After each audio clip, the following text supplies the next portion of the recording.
Hey everybody, what's up and welcome back to today's video guys. And today guys, I'm going to go ahead and be showing you how to go ahead and apply the baby filter in FaceApp. This is a very simple thing to do, so make sure to watch this quick and easy video till the very end, follow my steps correctly, so you can make sure that this works the same for you and you can do this yourself. But yeah guys, let's get straight into it.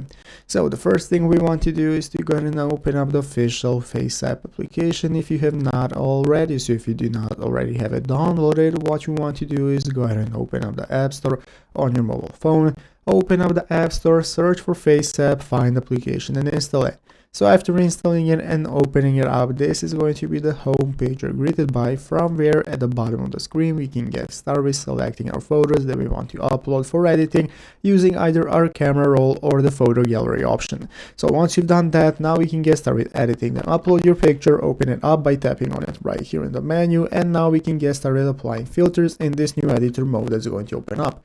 At the bottom of the screen, as you can see, we have all the edit options, and we can go and scroll down all the way to the right to go ahead and find the age section. So once you find the age section, now we can get started with using the filters that come alongside with it. You have the young options, and if you scroll to the right, you're going to have the teen and child option as well as the baby face. So what you can do is either use the baby face filter and select how babyish you want to be, or you can go and select the child filter that's going to turn you into a child. So once you've found whatever option you prefer, just save the image on the upper right corner. Is going to save it to your gallery, and that's how it's done.